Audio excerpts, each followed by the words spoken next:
So first of all, what was for you most important about making this film?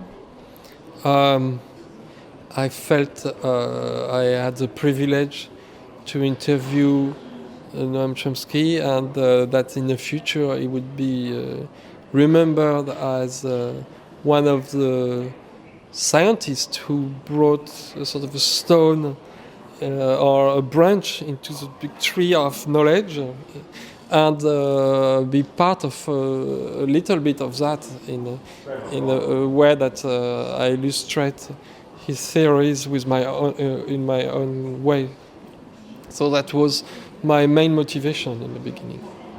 And in the film, you also talk about you want to show him the movie and you want to see what his reaction is. So, what was his reaction? It was very good. He loved the film. And he saw it 3 times, and he invited his friend, and he liked it because I took a long time to do it, and I was very careful to try to understand his teaching. I felt like I was a good student, or at least a student, and I was paying attention. And he was very receptive to the sensibility and the inquiry I used for this shooting. So he was very, very happy about it. Did he have a part he liked most, where he said, "Oh, this is really good"? I think he is very touched by the way I represented him and his wife, and there is an image of him and his wife walking on the road from the back, and I sent him the image, sorry, and he put it in his bedroom, and he came back to it. When we screened for the first time and this part came, I was sitting next to him, and he kicked me on the side because he liked this moment. He's actually a very sentimental person. And I was wondering, how did you combine the images with the words? Did that come to you automatically? Did you know, oh, I have to put this image with these words? Or how did you come up with all the images for the words? Well, some images came to me while I was talking to him. Like, let's say, the willow trees. It's very... Of course, I see a willow trees, but then it becomes a concept or a question about it. So I use the willow tree to become a question mark, and you can see a lot of time it was a question mark because a lot of his teaching is about questioning things. So all that led naturally to a certain type of drawing. Then my initial goal was to use abstract animation to not demonstrate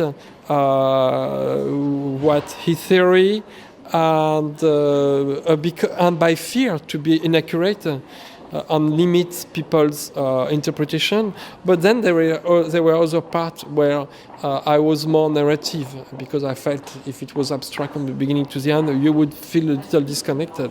But sometimes it's just about the context, like when he talks about the state of linguistics when he started it, and he has this example of this lecture he gave, and the guy took him from the airport to the lecture, and he asked him about what he was doing. So I just see him taking the plane, because that's my image. He said, well, I went to this lecture, and the guy took me at the airport. So imagine a young Noam, just freshman or just graduate, and in a small airplane and then going to the airport. So it doesn't illustrate the purpose of this part of the story, but it's what comes to me when I hear him. So I let my imagination guide me from hearing him. And the film, it also is about language barriers and how different languages can lead to miscommunication. How do you think that adds to the film? How do you think it makes the film more special? Well, this language barrier illustrates in a very trivial and everyday way something that's deeper, and it leads him to I'm living basically the subject in a way, because I can't understand what he's talking to me about. He can't understand me, or he answer to a question I didn't ask. So it's really about communication, where on the surface, and as well in the heart of it. So that was interesting, and I think I felt it was honest to show that, and it helped the audience to feel they are not overwhelmed. Like sometimes I see people interviewing Chomsky, and they try to compete to him. They try to compete with him in terms of the complexity of their question. So that makes it very hard for the audience to follow, because you think, oh, I'm completely idiot, because even the guy who asks the question is way smarter than me. So at least in this film, my level is way below, so people feel, oh, okay, maybe this time I will understand him, because the questions are not so complex. And how did you decide on what questions to ask? Well, I had a starting point. That was his first memory. Then I thought, is the memory attached to the formation of language? I had this little structure, because on the one hand he would start with something very personal, and then he would lead to something very fundamental into his theory, the language acquisition by children. That's really one of the big part of his argument, how we must have a circuitry already wired when we're born, genetically programmed. So that explains why kids acquire language in such a rapid fashion without any instruction, or they don't have to be told, as long as they can hear language. So I thought, okay, I'm starting with that, and then we'll see. And he has a lot in mind where he's going to go for the conversation. And you can tell sometime where I ask him about inspiration, and he say he comes from every possible places, and sometimes strange places. And at this time already has in mind, he's going to give the example of the two carpenters who smoke the joint. And you could tell, it's not that I felt manipulated, but he's so articulated that when he starts a sentence, he knows, like a chess player, he knows many sentences before where he's going to end up. And yeah, I was also wondering about, do you think the language a person speaks, does it define how they think? For example, you speak French, and then do you think it defines the way you think, and in what way? Well, I think the way we speak must reflect how we think, but I think we think before we speak, so there must be differences. And there is this famous example, I think it was Richard Feynman, who was saying we only speak with words, and then his friend told him about this part of mechanics that is in the car that's very complex and that connect all the pistons. He had to think of this piece. Would he had a word description or just an image? And he said, okay, it's an image. So that was the point of our thinking process, was not only words, but it could be images or sound or just emotion or whatever. So when I speak, I just use words, and I'm not using images, or maybe if I could draw at the same time, it would be more reflective of my thinking. So I guess you can have some clues of my thought process, but you don't have all the clues. And as well, when there is a representation. So now you're asking me questions, and I know I'm in the context of an interview. It's not like if we were having a beer in a pub, and then we would talk about something else. And how does it feel to do interviews now again, after doing a film about an interview? How does it feel for you to do interviews now? I feel easier. Much easier. So it's very pleasant, actually, because I felt, before I started the interview of this movie, I felt, okay, it's going to be interviews about the meaning of each word and the symbolism and all the semantics. And I was like, I read some more Chomsky to be ready, and it didn't turn out to be this way. So I feel I am adequate and I can answer the questions. And at what point did you decide that you want to include yourself in the movie? Because it's you and Noam Chomsky in the movie, and not only him. When did you decide that it's both of you, and how did you decide this? That's the first question, because I was nervous and I couldn't formulate my question. And I said, okay, I have to show that the other way. If I just put the question out of context, they will look flat or stupid. So at least I would show that I'm nervous, and it would engage the audience to feel the same what I feel. And then it was clear that I would be part of the story, because it was really funny how sometimes it just totally dismiss my point of view, and there was many other parts, but it was clear, not necessarily before, because I don't like necessarily when the interviewer is in the picture, but it was, as you say, no-brainer. It had to be like that very quick. And what was the most important thing you learned from all of this, from making this movie and talking to him? What was the most important thing you took from it?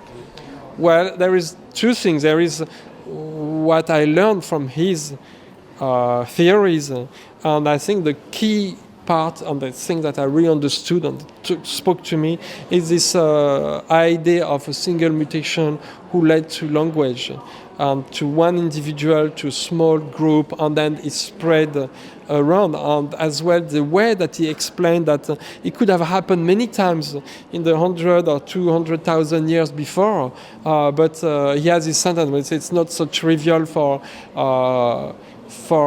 mutation to not to proliferate. So it's like a double negation. It's complicated, but basically what he says, it's like it could happen many times, and it dies off. And it's this time it took because we're here, and this was really speaking to me because it's really understanding. Because you feel, how can it be that we got so lucky that we have this mutation, and then we have language, and then now we can speak and reflect on our history. But the thing that people forget is that the nature tries randomly in every direction, and there is one that's going to work, and that's become who we are. But so and it's like to feel, why is it that there is so many coincidences that makes us alive and be on even life on Earth, and then you realize, well, it's if we don't even know if the universe is infinite, but if the universe is infinite, it can only happen like that because it tries everything possible. So there is one case, or that it goes to, and it becomes us. And there is some theorization that say that if the universe is infinite, you would encounter in an infinite distance another Earth with another you and another me, because everything is possible and it's forever. It's hard to grasp, it's completely counterintuitive. But so anyway, hearing him talk about, and each time you hear about heredity and reproduction and evolution, you have a sense of randomness and hazard, which is hard to get along with, because we are always sort of educated and programmed to feel we are special, and there is an agenda behind us, or behind our evolution. And other things I learned from that is, I learned about him, his life, and how he lived by his ethics and principle, which is comforting, because you could see people that are really impressive in terms of their books and their speech, and then you meet them and they are assholes. So that's not his case. And also, do you think, for example, the viewer, they have to watch the movie maybe 1-2 times to fully understand what he is talking about? Or what do you think the viewer will mostly take from the movie, or what do you hope the viewer will take from it? Well, I hope they're going to see this human side, and I had a taste for a sort of true scientific approach that's not only coming from him, but in general, because there is concept of science since Descartes, for instance, where you have to build up and re-question everything. And as well, of course, I think they should watch it as many times as they want. Personally, I watch it maybe 20 or 30 times now, and I still understand something more each time. For instance, when I watched it with a French subtitle, there was stuff I had not understood that I got this time. So But maybe it's boring. You can't watch it all, but maybe part of it you can watch it again and again, and pause it, talk with your friend, and then resume. And again, about the languages, do you prefer to work with people internationally, or do you prefer, for example, to only work with French people? What do you like more? It depends. When I get tired, I would come back to my birth tongue, as you say that, my maternal tongue. French is easier, but since the whole film is in English and we're talking about what Noam is telling, so it's easier to use English for this reason. And do you prefer to do feature films, or do you prefer something like this, which is more like a documentary in a way, and animation? What do you prefer? Well, I don't know. I mean, it's equal. I mean, surely when I do interview, it's sort of doing a movie like that leads to an interesting conversation. But like doing a movie like The Grey Hornet, it was very hard to do interviews because they were very flat. So I like that it's one aspect, but it's sort of important because when you do film, you have to accompany it in the world. So you do many interviews, and sometimes it just gets on your nerves. And in terms of making the film, I think it's good to do both because it's teach me different things, and going back and forward, I take element from both. What are your future plans? What are you going to do in the future? Do you already know what you want? I wrote a story in French, and I hope it's going to happen. And I have a screenplay I like in English, and I don't know what project will be next, but probably a feature film.